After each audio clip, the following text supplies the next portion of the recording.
श्री राम जय राम जय जय राम। श्री राम जय राम जय जय राम। श्री राम जय राम जय जय राम। श्री राम जय राम जय जय राम।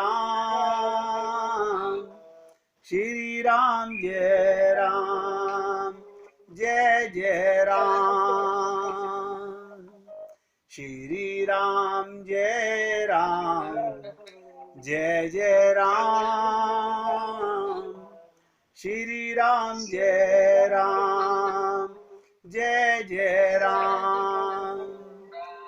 तो बहुत ध्यान दीजिएगा, हमने आपसे कहा लोहा एक बार पारस का स्पर्श करने के पश्चात, लोहा एक बार पारस का स्पर्श करने के पश्चात चाहे कहीं रहे सोना होकर रहेगा। आपको और हमको एक बार ये माया का 3 रंगों वाला चश्मा उतर जाए जो हम सबने पहन रखा है। हमने माया का ये चश्मा जो लगा रखा है, ये एक बार उतर जाए और हमको आत्मज्ञान हो जाए तो याद रखिएगा, फिर कोई हमको वापस माया में नहीं ला सकता। क्यों नहीं ला सकता, उसका कारण बताता हूं। प्रकाश में आके कोई अंधकार में नहीं जाता। आत्मज्ञान होने के बाद कोई आपको हंसी आती है, ये संत महात्मा हमें देख करके सोचते हैं कि देखो अभी इनका पर्दा उतरा नहीं है। अभी 2 दिन पहले मैंने आपको बताया था कि महात्मा बुद्ध की पत्नी यशोधरा ने कितना उनको डांटा, कितना भला बुरा कहा, उनको बुरा लगा नहीं, एक शब्द भी नहीं लगा उन्हें। क्यों? क्योंकि उन्हें आत्मज्ञान हो चुका था, आत्मबोध हो चुका था। अगर मुझे आत्मज्ञान नहीं है, मुझे आत्मबोध नहीं है, तो यकीनन मुझे बुरा लगेगा, लोग मुझे उकसाएंगे और मुझे गुस्सा आएगा। लेकिन एक बार आत्मबोध होने के बाद में, आपको अपना ज्ञान होने के बाद में, सोना बनने के बाद में, फिर लोहा कोई नहीं बना सकता।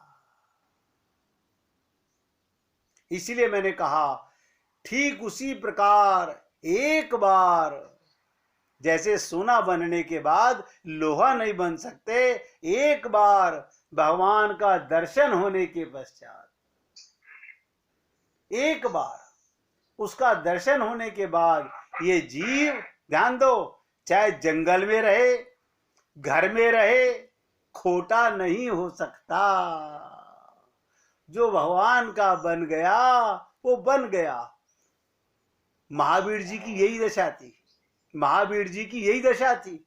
महावीर जी को अपनी माता जी से कहा कि माता जी मेरा घर में मन नहीं लगता। उन्होंने कहा मरे, अभी तो हम जिंदा बैठे हैं, अभी से कहां जा रहा है, अभी से कहां जा रहा है। चांस की बात कि माता जी का देहांत हो गया। पिताजी से पूछा, पिताजी, माता जी ने कहा था जब तक मैं जिंदा हूं। पिताजी बोले तो मैं क्या मर गया हूं, मैं नहीं हूं। पिताजी ने रोक लिया। जब माता जी भी चले गए, पिताजी भी चले गए, तो ध्यान दीजिएगा, महावीर जी ने अपने बड़े भाई भाभी से जब भैया के साथ पिताजी का दाह संस्कार करके आ रहे थे तो कहा कि भैया, माता जी ने, पिताजी ने कहा था कि जब तक हम जिंदा हैं तब तक मत छोड़ो। अब तो दोनों चले गए, अब मैं यहीं से चला जाऊं शमशान भूमि से। तो भाई ने क्या कहा, इतना बड़ा पहाड़ टूट गया, माता नहीं रही, पिता नहीं रहे, और तू छोड़ के जाने की बात कर रहा है। महावीर जी बेचारे एक कमरे में कैद हो गए।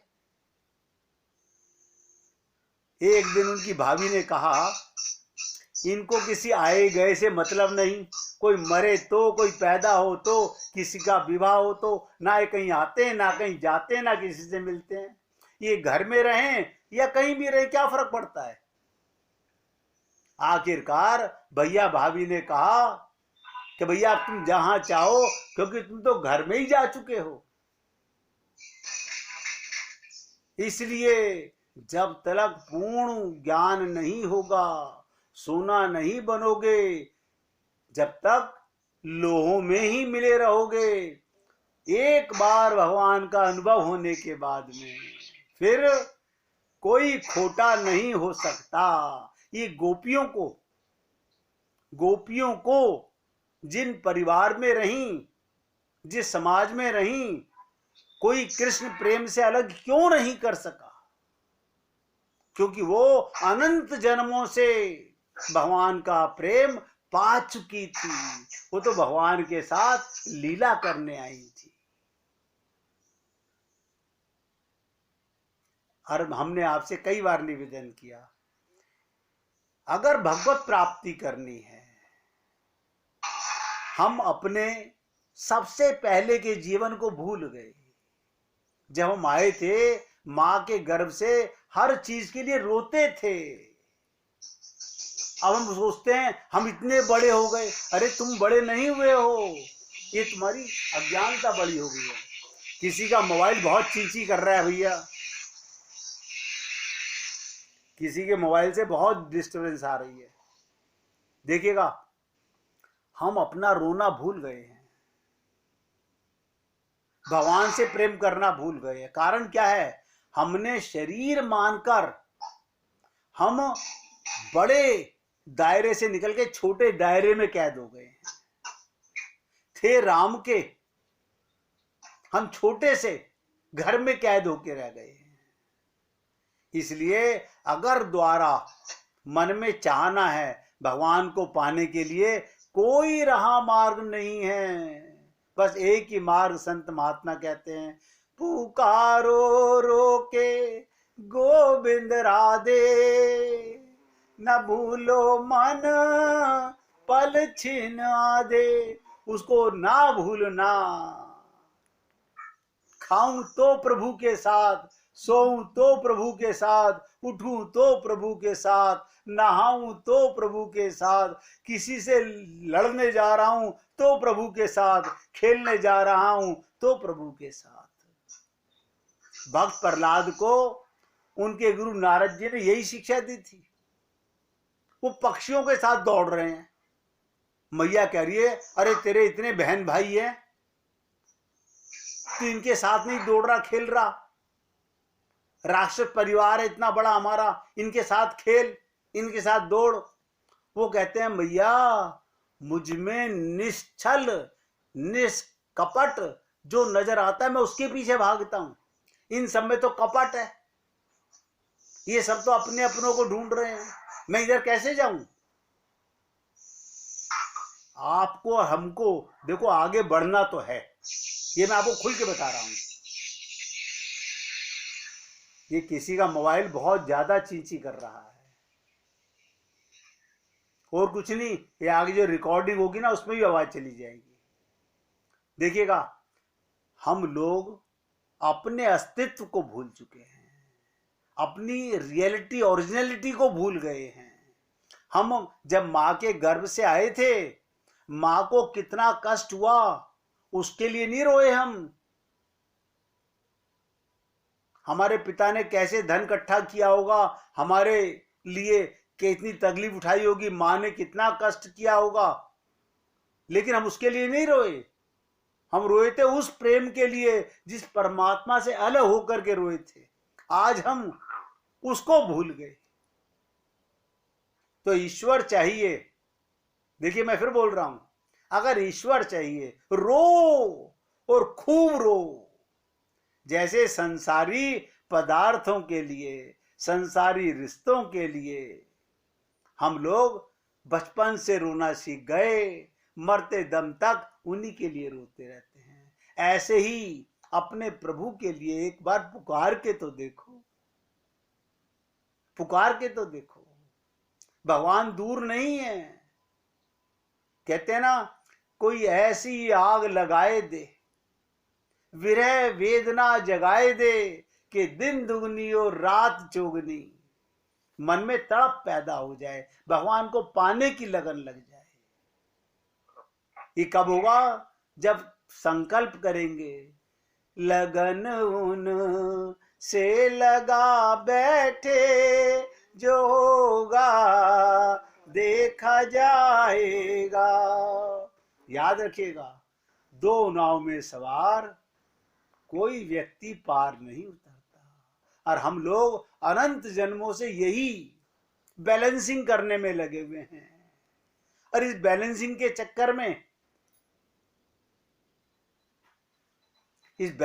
चक्कर में, हम हर बार अपने आप को धोखा दे लेते हैं। हम नहीं समझ पा रहे। ध्यान से सुनिएगा। एक बार राजा भोज की पत्नी, एक बार मैं अगर अभी आपके साथ पंचरत्न माला पे और आगे बोलूंगा ना, आप सब भूल जाओगे।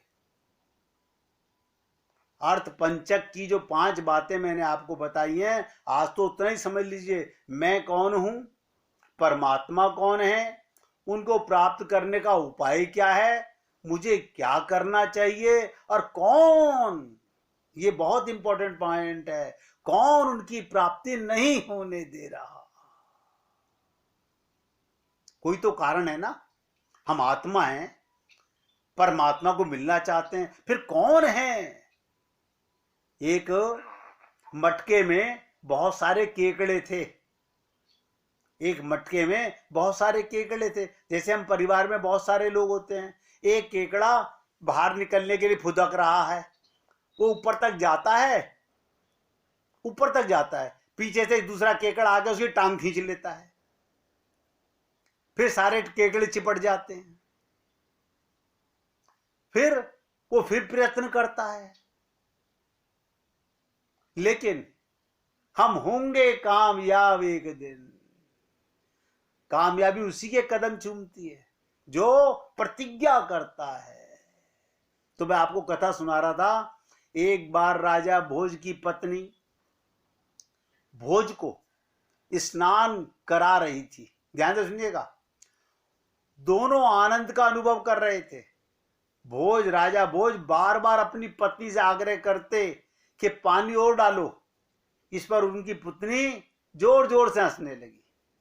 ध्यान दीजिएगा, उनकी पत्नी जोर जोर से हंसने लगी। राजा ने पूछा, तुम क्यों हंस रही हो?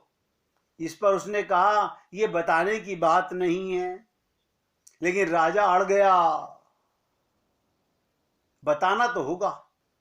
तब उसने कहा, यह बात तुम्हें मैं नहीं, मेरी बहन बताएगी, मैं नहीं बताऊंगी। भोज की पत्नी उस ज्ञान विद्या को जानती थी जिसमें पूर्व जन्म का ज्ञान होता है। वो उस विद्या को जानती थी। उसकी बहन भी ज्ञान विद्या को जानती थी, पर क्योंकि इस ज्ञान का संसार के नातों से कोई संबंध नहीं, इसलिए कितना भी सगा हो उसे ज्ञान नहीं बताते। बताने पर यह ज्ञान नियम विरुद्ध हो जाने से चला जाता है।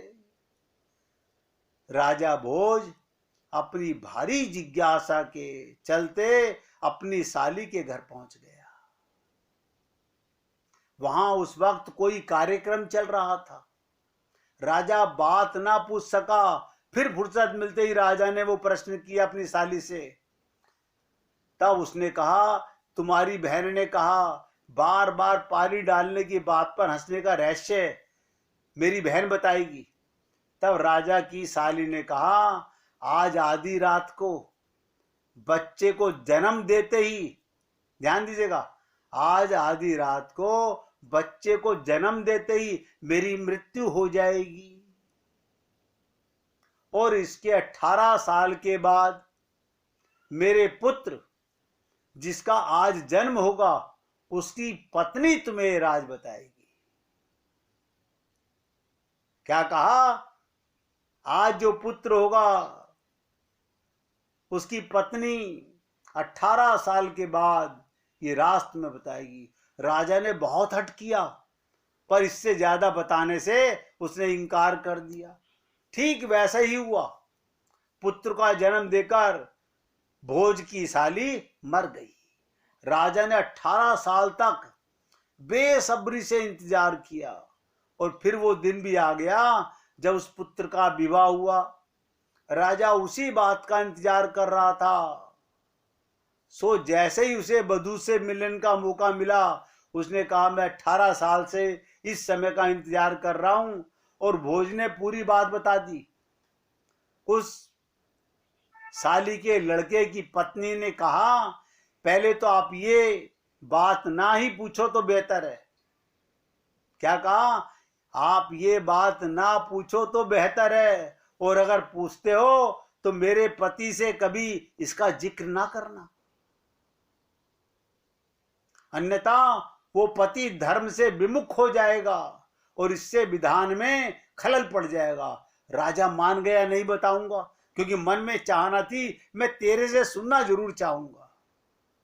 तब उस वधू ने कहा आज जो मेरा पति है, ध्यान से सुनिएगा क्या कहा, आज जो मेरा पति है 18 साल पहले इसे मैंने ही जन्म दिया था।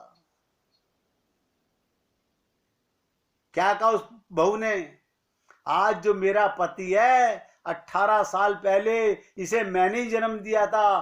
तुम्हारी पत्नी इसलिए हंस रही थी इससे पहले के जन्म में जब तुम उसके पुत्र थे। राजा भोज को आया ध्यान, मेरी जिसका मैं बेटा था वो पत्नी बन के मुझे निला रही है। जब तुम उसके पुत्र थे वो तुम्हें बाल अवस्था में नहलाने के लिए पकड़ती थी, जब बच्चे थे वो तुम्हें पकड़ती थी, जब तुम नहाने से बचने के लिए बार बार भागते थे, और आज स्वयं तुम पानी डालने को कह रहे हो। इसलिए इस जन्म की बात याद करके वो हंस रही थी कि देखो कैसी लीला है मेरे प्रभु। उसने या मैंने उसी समय तुम्हें बात इसलिए नहीं बताई कि वैसी अवस्था में तुम उसे पत्नी मानने से विमुख कर देते, तुम उसे पत्नी स्वीकार नहीं करते। ये बात सुनते ही राजा में गहरा वैराग्य जागृत हो गया। इसीलिए मैंने आपको कहा था ना कि भगवान संत महात्माओं के मुख पे एक टेप लगा देता है कि तुम ज्ञान की बात तो बताओगे, लेकिन पूर्व जन्मों की बात कुछ नजर भी आए तो रहस्य खोलोगे नहीं। ये कथा एक बार नहीं, कई बार कई तरीके से आप लोगों को बताई गई। ये कोई पहली कथा नहीं है, ऐसी अनंत कथा हम लोगों के साथ हो चुकी है। आप और हम लोग वापस उसी घर में कैसे आ जाते हैं? पुनरपि जननम पुनरपि मरणम। कहीं ना कहीं कोई ना कोई बात हमें पकड़े रहती है। हम जब कहते ना अंत मति सो गति, हम आत्मा मान के तो मरते नहीं, शरीर मान के मरते हैं, ममता लेके मरते हैं, और अंत मति सो गति, अंतिम समय जब प्राण निकलेंगे, गाते तो क्या है, इतना तो करना स्वामी जब प्राण तन से निकले, गोविंद नाम लेकर। लेकिन लेते कहाँ हैं? फिर तो पंडित जी को बुला के गीता पढ़वा रहे हैं, और वो अंदर क्या कह रहा है, मैं बोल तो नहीं रहा हूं मगर अंदर तो मेरे को बेटे की याद आ रही है, बेटी की याद आ रही है। ये हाल है हम लोगों का। इसलिए कहते हैं ना आखिरी सांस तक भगवान के प्रेम में लगे रहो, क्योंकि कोई नहीं जानता कौन सा पल हमारा आखिरी होगा। देखिएगा, ये जो आज मैंने आपके साथ चर्चा चालू की है बहुत गूढ़ चर्चा है। 5 ग्रंथ है, एक ग्रंथ नहीं है। ये 5 ग्रंथ हैं। अभी तो पहले ग्रंथ पर चर्चा शुरुआत की है। और आपको ताज्जुब होगा, ये सिर्फ 30 पेज की पुस्तक है जो ग्रंथ है। मुझे नहीं पता कि मुझे आपके साथ इसकी चर्चा करने में कितना समय लगेगा, मैं नहीं जानता। लेकिन आपसे प्रार्थना करूंगा, अगर आप सब लोग मेरा साथ दोगे तो अवश्य मान के चलना, आप इसका रसास्वादन गहराई से अपने आप का, एक बार सोना होने के बाद फिर लोहा नहीं बना जाएगा। एक बार आत्मज्ञान होने के बाद फिर लाख कोशिशें हमें कर दे कोई संसार, फिर हम संसारी नहीं हो सकते। फिर तो परम पद की तैयारी होगी, फिर हम अपने घर वापस जाएंगे, भगवान के घर वापस जाएंगे। निवेदन करना मेरा कार्य है और मैं उम्मीद करता हूं आप सब पुण्य आत्मा मेरा इस लक्ष्य में, कल्याण के मार्ग पर साथ दोगे। मेरा भी कल्याण और आपका भी कल्याण। अभी गुड्डी जी के मन में कोई भजन सुनाने की आ गई है, आप सुनिएगा, सुनाइए जी। कल मैं सुनाऊंगा, कल मैं सुनाऊंगा। अच्छा, कल आप सुनाना, सुनाइए। मत कर तू अभिमान, खिलौने माटी के। मत कर तू अभिमान, खिलौने माटी के। वक्त बड़ा बलवान, खिलौने माटी के। वक्त बड़ा बलवान, खिलौने माटी के। सुख में तो सब पास है आते, सुख में तो सब पास है आते। दुख में तो सब दूर हो जाते, दुख में तो सब दूर हो जाते। तू इसकी सच्चाई जान, खिलौने माटी के। इसकी सच्चाई जान, खिलौने माटी के। मत कर तू अभिमान, खिलौने माटी के। मत कर तू अभिमान, खिलौने माटी के। जन्म बड़ा अनमोल है प्राणी, जन्म बड़ा अनमोल है प्राणी। तूने इसकी कदर न जानी, तूने इसकी कदर न जानी। तू खुद को ले पहचान, खिलौने माटी के। खुद को ले पहचान, खिलौने माटी के। मत कर तू अभिमान, खिलौने माटी के। मत कर तू अभिमान, खिलौने माटी के। ये दुनिया मुसाफिर खाना है, ये दुनिया मुसाफिर खाना है। एक दिन इसे छोड़ के जाना है, एक दिन इसे छोड़ के जाना है। यहाँ बन कर रह मेहमान, खिलौने माटी के। बन कर रहे मेहमान खिलौने माटी के। मत कर तू अभिमान खिलौने माटी के। मत कर तू अभिमान खिलौने माटी के। धन दौलत तूने खूब कमाई। धन दौलत तूने खूब कमाई। अंत समय कोई साथ न जाई।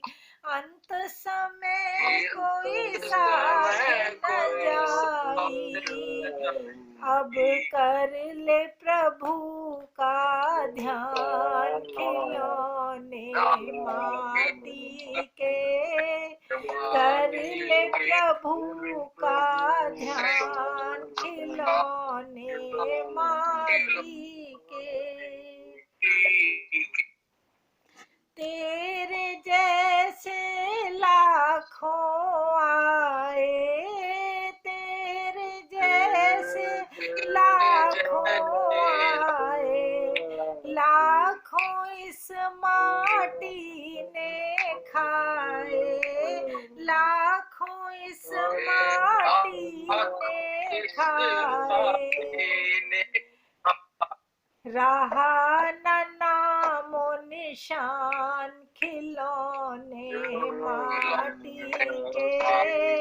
रहा न नामो निशान खिलौने माटी के।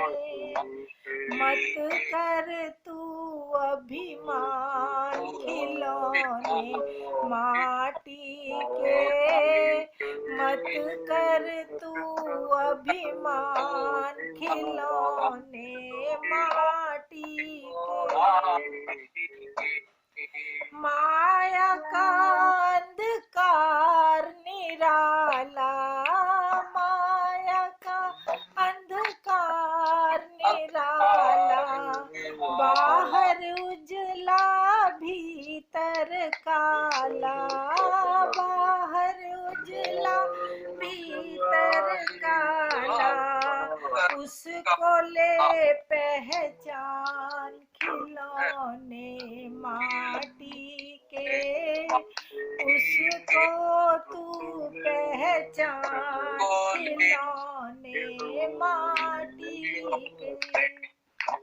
झूठी काया झूठी माया। झूठी काया झूठी माया। हरि नाम ही सच्चा साया। हरि नाम ही सच्चा साया। जप ले हरि का नाम खिलौने माटी के। जप ले हरि का नाम खिलौने माटी के। मत कर तू अभिमान खिलौने माटी के। वक्त बड़ा बलवान खिलौने माटी के। बोलिए वृंदावन बिहारी लाल की जय। जय जय श्री राधे। जय जय श्री राधे।